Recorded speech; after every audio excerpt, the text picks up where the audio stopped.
Você está na RedeBrasil.net. O silêncio das Forças Armadas. Uma coisa que a população nas ruas não entende é a razão do silêncio das Forças Armadas. O principal motivo desse aparente silêncio é óbvio. As Forças Armadas não podem falar por falar. Qualquer pronunciamento mais incisivo do comandante equivale a uma ação política. Se, por exemplo, o comandante do Exército criticar qualquer ato do presidente ou de qualquer político, ou recusar-se abertamente a cumprir ordens das autoridades civis, isso quase equivale a um golpe de Estado, porque das duas uma, ou o comandante é demitido, ou o governo cai. Não existe a hipótese de pronunciar-se contra e ficar no cargo, e nem do governo permanecer incólume no poder após o pronunciamento, desmoralizar-se ou mesmo cair. Essa situação é muito parecida com a dos juízes. Um dos princípios fundamentais da magistratura é que o juiz só fala nos autos do processo, ou seja, o juiz jamais discute em público ou emite opinião sobre os processos. Ele simplesmente absolve ou condena e justifica por escrito a sua decisão. Isso porque a opinião do juiz não é opinião, ela tem força de lei. O mesmo ocorre com os militares. Eles só falam por meio de atos concretos.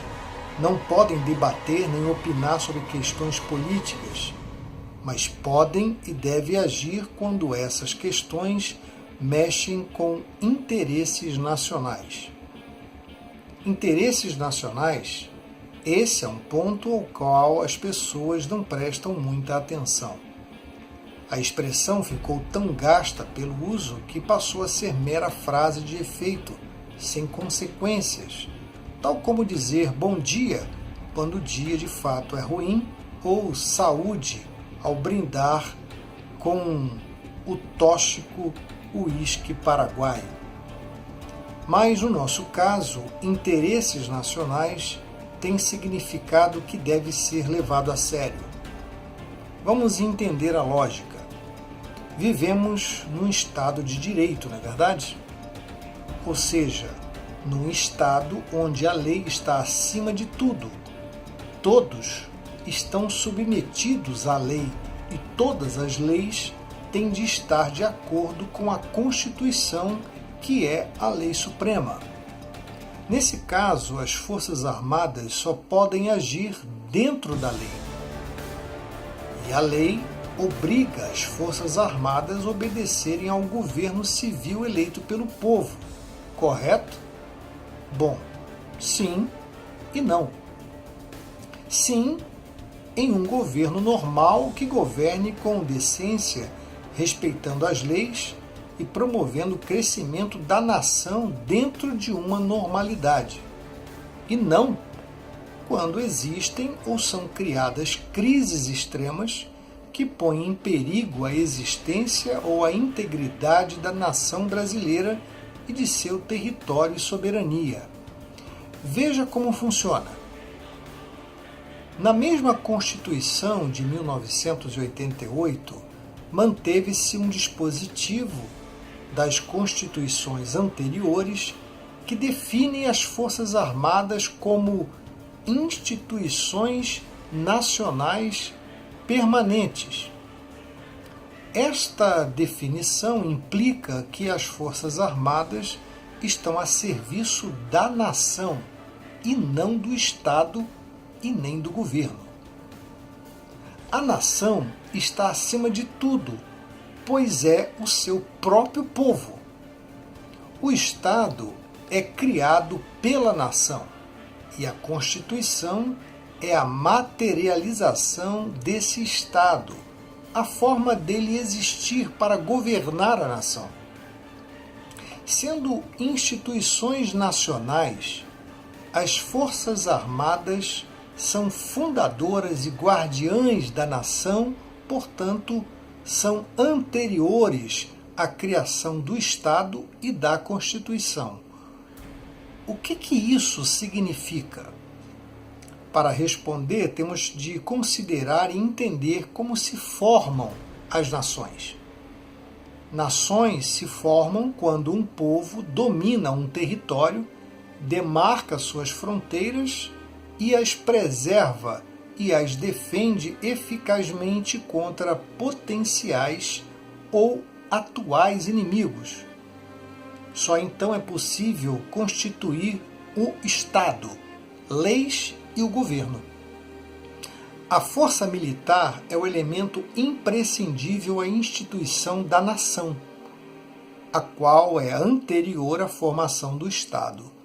Sem um exército, não há domínio de um território e nem a proteção para a nação subsistir aos inimigos. O Estado se institui por meio da Constituição, mas o Estado e o governo não abrangem a nação. Toda a nação não pode ser o Estado. O Estado e o governo são pequenas parcelas dessa nação que formam o governo. A nação está acima e além de tudo, porque é a origem de tudo. E as Forças Armadas, embora sejam órgãos do Estado, subordinadas ao governo, são em última instância instituições da própria nação. Quando o Estado ou o governo se voltam contra a nação, e é o que acontece no Brasil de agora, as Forças Armadas podem e devem intervir, passando por cima tanto do governo como do Estado. Mas essa responsabilidade de uma intervenção ela é gravíssima, de modo que jamais pode ser exercida com leviandade. É algo que aquele famoso botão vermelho que o presidente dos Estados Unidos tinha no seu gabinete, que uma vez apertado, deflagraria a guerra nuclear total com risco de destruir o planeta. Dá para entender então o silêncio e a aparente imobilidade das Forças Armadas? Esse silêncio e essa imobilidade aparente, porém, não significam passividade nem conivência com as quadrilhas que hoje estão governando o Estado brasileiro e estão no governo. Pensem, quais são as reais intenções dessas quadrilhas que estão no governo? Elas, na verdade, nunca esconderam essas intenções. Fizeram isso criando o Foro de São Paulo e modificaram leis da Constituição à revelia da nação para que seus objetivos pudessem prevalecer acima dos objetivos da nação. Seu principal projeto é instituir no Brasil uma ditadura semelhante aos modelos que seus chefes tanto admiram, algo parecido como Cuba, Coreia do Norte, Venezuela ou ditaduras africanas. Estando há quase 30 anos no poder, as duas quadrilhas comunistas, a fabianista de FHC e a xiita do PT e seus satélites, tiveram todo o tempo do mundo, todos os recursos e puderam implementar todas as suas estratégias para dar o grande golpe na nação. Mas não conseguiram. Por que será? Porque não puderam. E por que não puderam dar o golpe? Porque as quadrilhas tiveram e têm o poder do Estado e do governo. Mudaram as leis, mas não conseguiram o principal, o poder sobre as Forças Armadas do Brasil.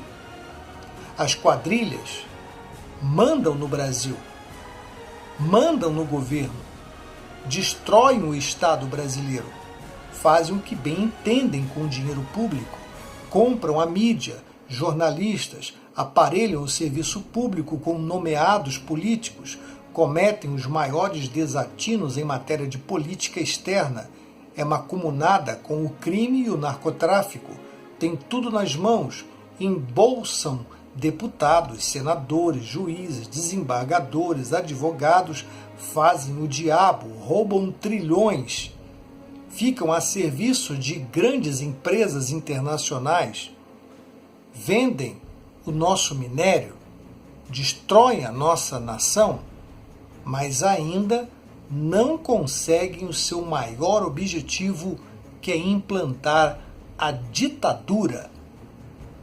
Sim, não conseguiram implantar a ditadura nos 30 anos que estiveram à frente do Brasil. Por quê? Porque para isso precisariam desfechar um grande golpe de Estado revolucionário, fechar o Congresso, ocupar militarmente o país, estatizar os jornais, TVs, rádios, prender ou matar seus adversários e assim ter meios de confiscar propriedades e estabelecer alguma forma de socialismo. É o que todos eles gostariam de fazer, embora jurem de pé juntos que não. E por que não fizeram? Por que não conseguiram dar o grande golpe no Brasil? Porque sabem que não podem contar com as Forças Armadas, nem com as polícias militares, civis, federal e a reserva brasileira para essa aventura. E sabem que, se tentarem, as Forças Armadas e as Forças Auxiliares os impedirão. Então, o silêncio e a imobilidade das Forças Armadas, portanto, não significam omissão nem indiferença. Afinal, muralhas também são imóveis e silenciosas. As Forças Armadas são as muralhas que impedem o grande golpe da quadrilha. Certo? Eles, os comparsas das quadrilhas, fazem tudo para provocar as Forças Armadas, a grande muralha.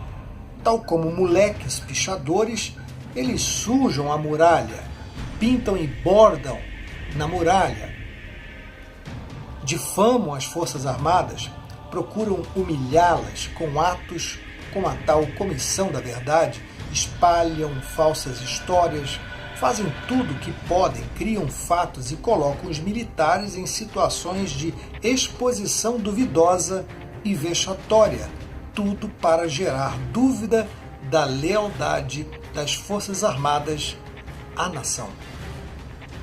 Mas não conseguem abalar a enorme barreira imóvel e silenciosa. Apesar de toda a sabotagem, a muralha continua firme no seu lugar e cada vez mais o povo brasileiro compreende que é a sua única proteção, o seu abrigo seguro, a mão amiga e seu braço forte e armado. Por isso, os comunistas, corruptos, quadrilheiros, máfias, os socialistas, os partidos políticos, sindicalistas, temem e tremem diante de uma só palavra ou ato das Forças Armadas do Brasil.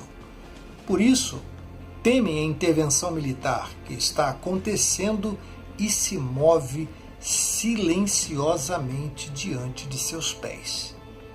A nação, mais uma vez, será liberta da serpente comunista pelas águias verde-olivas. A nação diz em uma só voz: entregamos nossas vidas aos nossos protetores e guardiões. Livre-nos desse Estado e governo comunista, mais uma vez, Forças Armadas. Nós confiamos em vocês.